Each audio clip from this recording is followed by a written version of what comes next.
या so hello everyone, welcome back to my channel. आज मैं आपको एक पेनी स्टॉक का जो स्कैम हुआ है अभी मार्केट के अंदर, सेबी ने जिसका नॉर्म निकाला, रिपोर्ट निकाली है बहुत बड़ी, जिसके अंदर एक बहुत बड़ा नाम है अरशद वारसी एंड दो यूट्यूब चैनल ने मिलकर पूरे स्टॉक को पंप किया। वो 2.5 समथिंग के से उन्होंने 35 रुपीज तक लेके गए, पंप एंड डंप किया। पंप एंड डंप इनिशियली होता क्या, एक चीज समझो कि कोई एक XYZ स्टॉक है, उसमें बहुत लिक्विडिटी नहीं होती, उसका प्राइस बहुत लो होता है, जैसे 2 रुपए 5 रुपए। और इसमें जो ये 2 रुपए और 5 रुपए वाले जो स्टॉक्स होते हैं ना, इनमें रिटेलर्स का ना बहुत ज्यादा वो होता है। जैसे जो नए प्लेयर्स आते हैं ना, जो मार्केट के अंदर नई नई चीजें, तो उनका दिमाग सीधा यही चलता है, भाई 2 रुपए की चीज है, 10 रुपए 10 रुपए या 4 रुपए भी हो गई तो मेरा पैसा दोगुना हो जाएगा। तो ये करके वो छोटे छोटे स्टॉक जोड़ते हैं कि भाई वो 2 रुपए वाली चीज या 5 रुपए वाली चीज, जो भी ऐसे 2-2 5-5 रुपए के स्टॉक्स होते हैं, उसके अंदर 10-20 हजार रुपए डाल देते हैं अपना।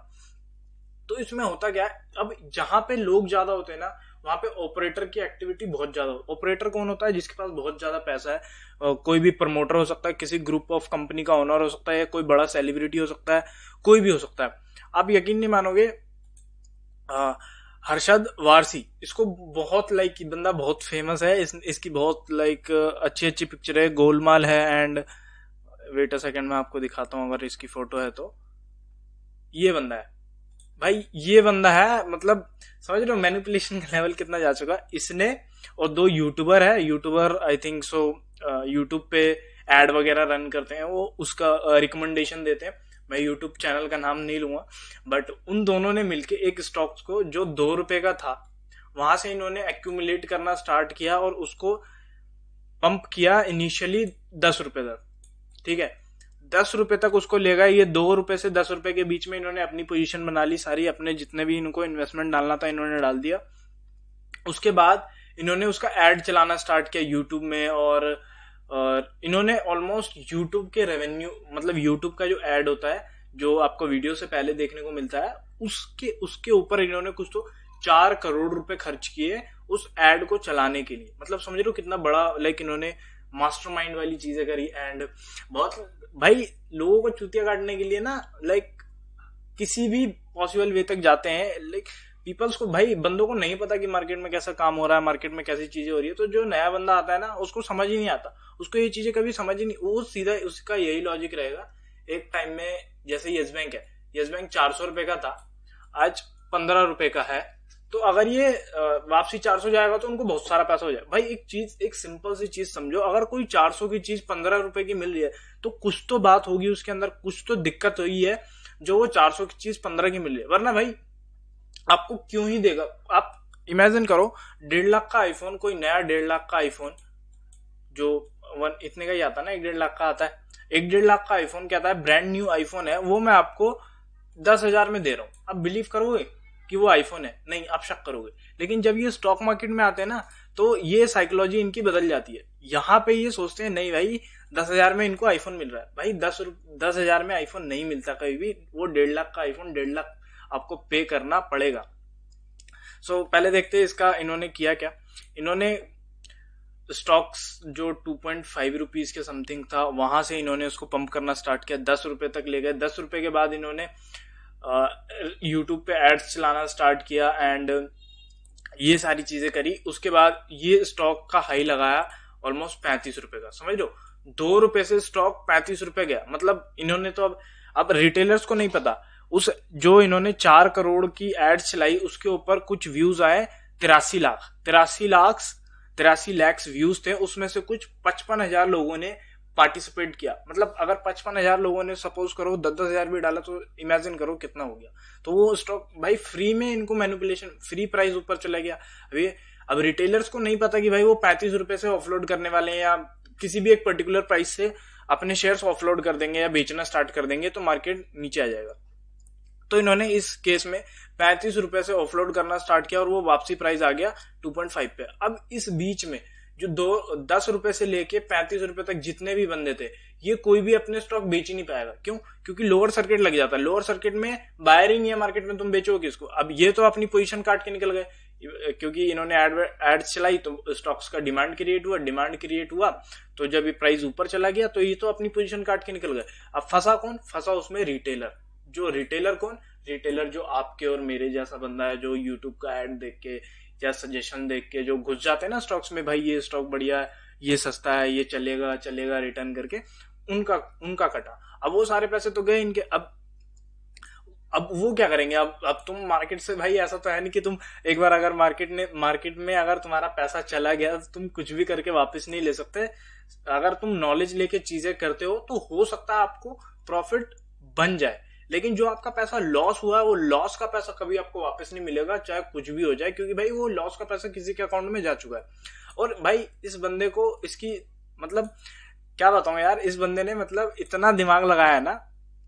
देख, जो एंटरटेनमेंट वाले पर्सन होते हैं सारे, वो तो भाई एक फेस पे बिलीव करते हैं। लाइक अगर मैं बोलूं कोई सर्टेन पर्सन है, जैसे विराट कोहली है, तो अब विराट कोहली कोई चीज अगर प्रमोट कर रहा है तो आप उस चीज पे नहीं, उसकी शकल पे, उसकी ट्रस्ट करके वो चीज पे ले लेते हो। सो इस बंदे को देखो, इसने ट्वीट क्या है, please do not believe everything you read in news, Maria and my knowledge about stock is zero, took advice and invest in Sharda and like many other lost our hard earned money। भाई एक ना पागल बनाने की भी limit होती है। भाई तू उन लोगों को पागल बना सकता है जो मार्केट के आउटसाइड। भाई सेबी ने खुद वो निकाला, रिपोर्ट निकाली है, मतलब ये सेबी की रिपोर्ट को झूठ बोल रहा है, मना कर रहा है, डिनाई कर रहा है कि वो रिपोर्ट गलत है, मैं ठीक हूं।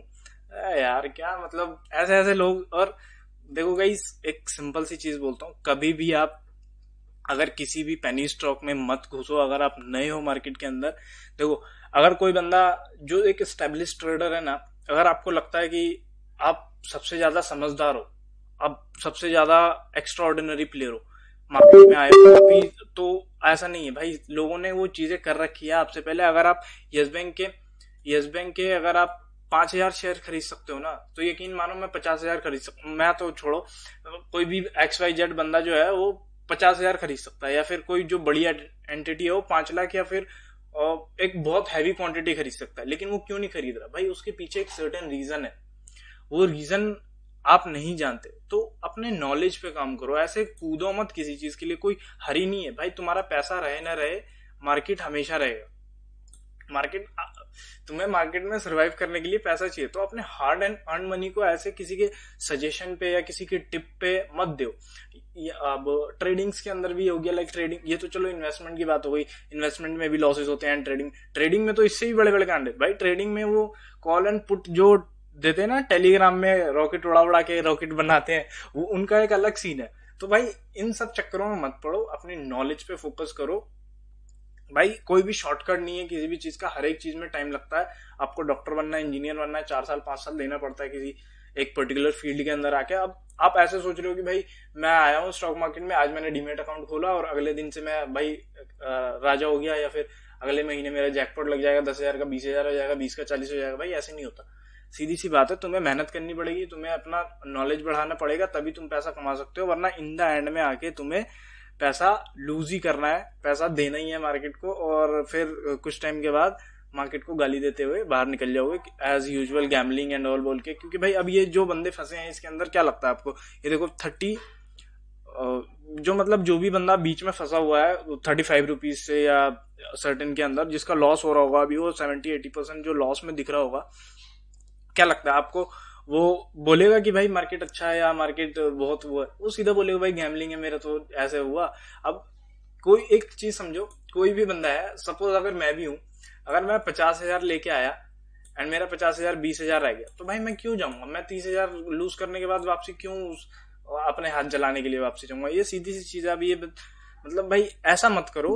एक नॉलेज आप बढ़ाने के बाद अगर चीजें करते हो तो आपके लिए बेनिफिशियल है मार्केट, वरना आपके लिए भाई मार्केट ऐसा है कि आपका घर वर सब चले जाएगा इसमें, और कुछ आपको हाथ भी नहीं आने वाला। सो गाइज, अपने नॉलेज पे ध्यान दो एंड चीजों को seriously low. It's a hard core business है। आपको टाइम लगेगा चीजें सीखने में, आपको इन्फॉर्मेशन लेनी पड़ेगी, तभी आपको एक सक्सेसफुल ट्रेडर या इन्वेस्टर, जिस भी डायरेक्शन में आपको जाना है, लाइक इन्वेस्टर भी बनना है तो भी भाई इन्वेस्टिंग के लिए भी बहुत सारा टाइम लगेगा आपको। ऐसा नहीं है कि आप पहले दिन से आके कुछ चीजें कर लोगे और आपका स्टॉक चल जाएगा, डबल हो जाएगा, ट्रिपल, नहीं भाई ऐसा नहीं होता। इट्स अ सर्टेन चीजें होती है जहाँ पे आपको नॉलेज देना पड़ेगा, टाइम देना पड़ेगा, हर एक चीज लगने के बाद ही आप प्रॉफिटेबल हो सकते हो या प्रॉफिट बना सकते हो। Stock market is a hardest way to make easiest money. भाई मानता हूँ इजी पैसा बनता है, बैठ के पैसा बनता है, लेकिन उसके पीछे का जो दिमाग लगता है ना, वो सब नहीं लगा सकते। तो आपको वो मेहनत करनी पड़ेगी to make money. So I hope guys आपको कुछ चीजें समझ आ रहेगा। ये पेनी स्टॉक से एंड टिप्स प्रोवाइडर से, इन सब चीजों से दूर रहो, अपने आप को बचाओ, अपना पैसा बचाओ। हो सकता है भाई जो आप पैसा इन चीजों में वेस्ट कर रहे हो, आपकी फैमिली को उस पैसे की जरूरत हो, या आपको कोई इंपॉर्टेंट चीज करना हो वो करो उससे, ऐसे लेकिन बर्बाद मत करो बिना नॉलेज के घुस के किसी भी चीज के अंदर कि भाई सब कर रहे हैं तो मैं भी कर लेता हूँ। ये वाली चीज मत करो, वरना आप वो कह रहा हूँ ना कि वो पैसा एक सही जगह लगाओ, अपनी नॉलेज में इन्वेस्ट करो तो it's better. So I hope guys आपको कुछ सीखने को मिला होगा इस वीडियो के अंदर। ये पेनी स्टॉक वगैरह से दूर रहो। And yeah, this is it for this video. Thanks for watching.